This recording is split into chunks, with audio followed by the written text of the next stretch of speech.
I'm going to introduce you guys to Emma Kent. She's a former games journalist with Eurogamer. She's a freelance games consultant, and she's a mock reviewer, I guess.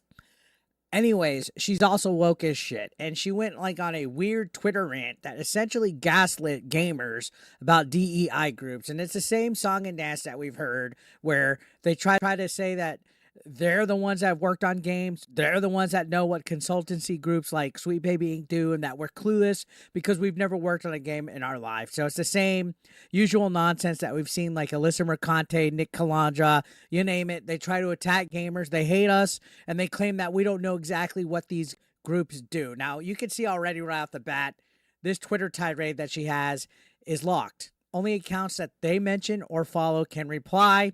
And it's the same song and dance. They start stuff, they gaslight on social media, and then they back out. But we'll go back to this right here in a minute. Let's take a look at Emma Kent.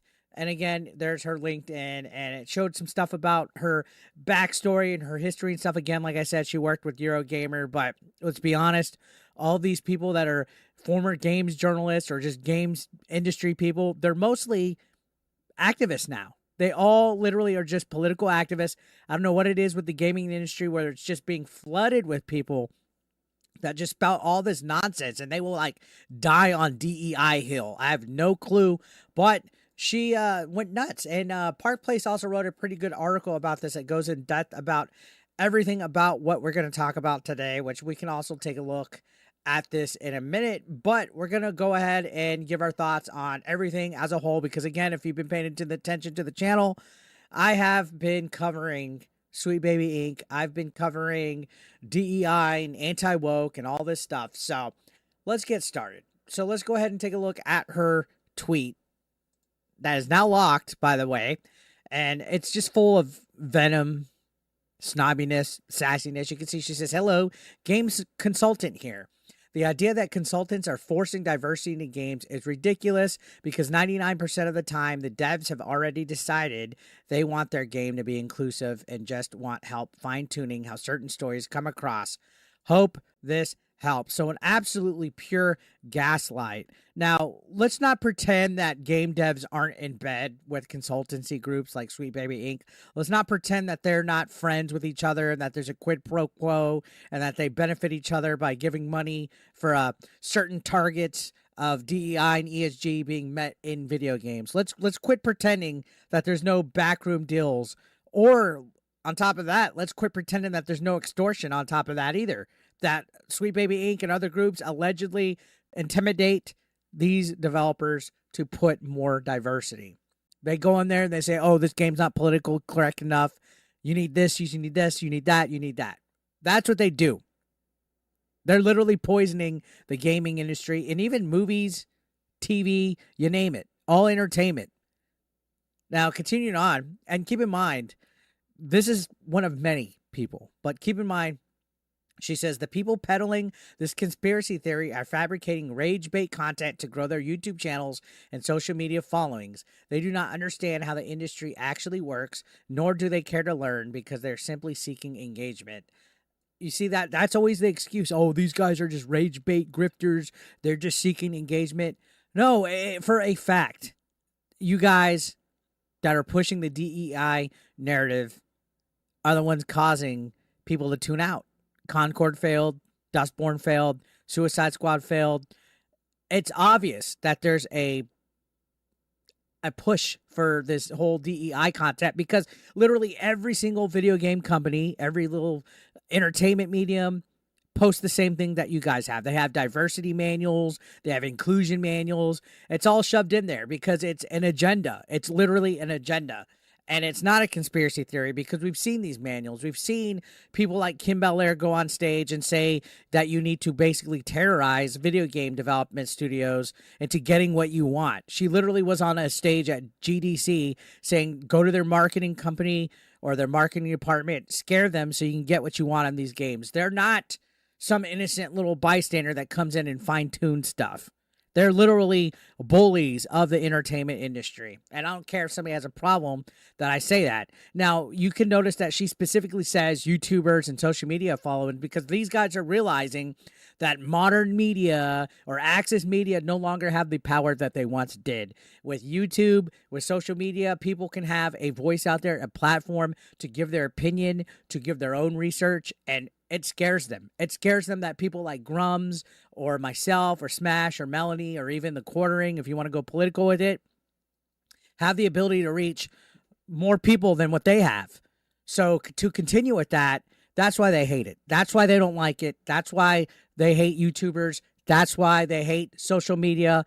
That's why they get scared, because they can't post anything without actually blocking it. You can see she couldn't even post this without getting her feelings hurt, which is why she put only accounts that she mentions or follows can reply. These guys have thin fucking skin. They're all the fucking same. So going on, she says, the fact that this has been brought up again in reference to Dragon Age the Veilguard is particularly laughable. Have the people throwing these forced DEI allegations around ever actually played a BioWare game? And that's the thing. They always go into this whole, these people don't play games. These people don't play games. Well, the modern audience that you're part of, the modern audience that you guys try to cater to, that you force DEI for in games like Dustborn, Concord, and even Suicide Squad, don't play games at all, or else those games wouldn't have failed.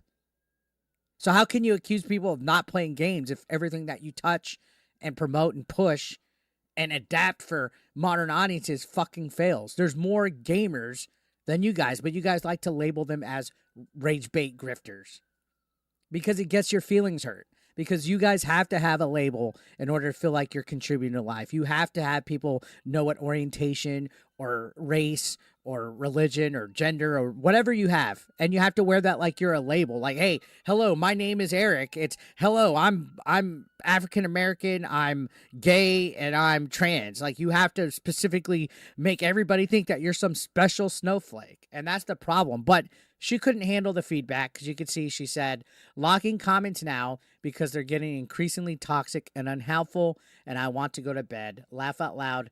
Good night. Well, you're the one that gaslit people into this conversation, and you don't want to face it head on. You have to silence people. They're all the same, dude. They're all the fucking same. So just the other day, this was a reply to Alyssa Mercante, and she kind of echoes the same sentiments, but at least this Emma Kent seems like she's polite. She's not an insufferable cunt with it. You can see this was a screenshot where she says, months ago, a bunch of angry losers convinced themselves consultancy groups hold all the keys to the gaming kingdom despite having no clue how game dev works. And now we're here. I love modern media and news. And I did a pretty good clapback. It got a pretty good response, 220 likes, 17,000 impressions. I said, yes, because no one who's outside the exclusive inner circle could possibly understand the impact of consultancy groups on game dev, right? Sorry, but when we see studios imploding, game budgets ballooning, and disastrous launches becoming the norm, maybe it's not us clueless ones who need a reality check. Modern media can spin it however it wants, but gamers see through the corporate nonsense, and Alyssa Mercante is not a gamer. I think that hits the nail on the head on my thoughts on that. These guys want to act like they're gatekeepers that nobody else can understand or see the evidence. We got game studios literally closing. Firewalk Studios literally shut down yesterday after a failed launch of Concord that didn't even last 2 weeks. Gamers tuned out after this beta, and it was because of DEI and a toxic, positive work environment at Firewalk Studios that encouraged use of pronouns and calling people professor and all this bullshit. Like, these guys worry about everything but making great video games. And then they're so angry at the main consumer, at gamers. They're angry. Like I've never seen Alyssa Mercante compliment a gamer. And I've never seen Nick Calandra compliment a gamer, because if it's not catered to them, they throw shit fits. But if it's something that we're upset about, if we come out and we say or give our thoughts about something, they get upset and they call us rage bait. They call us crybabies, you name it. And I also posted another response to another tweet that she put, because for a reason, she's doubling down on this Dragon Age Veilguard Defense Force thing, saying, a fantasy game made me angry. Time to film a 15-minute rant video in my shed. My family really loves when I attend gatherings, right? Well, I said Alyssa Mercante throwing shade at people for getting critical over her fantasy game. That's rich coming from someone who loses her mind anytime anyone questions her terrible takes. You act like you're above it all, but the second a game doesn't fit your woke agenda, you're online raging harder than anyone. You can't call others out for being passionate while you're out here obsessing over Smash AT and begging people to leave you alone. Maybe it's time to check that hypocrisy. And that's the thing. All these people, Emma, Alyssa, Nick, you name it, they all got hypocrisy. They cannot stand the fact that people get upset about stuff that's injected with this DEI, and they have to run cover. They literally have to run cover, make pages and pages of tweets, articles of nonsense, and they know it's nonsense. They know it's bullshit, and they will never admit it. So let me know your thoughts down below in the comment section. I'd like to know what you guys have to say. Subscribe if you're brand new. I'll see you on the next video, guys. Thank you so much for watching. As always, take care.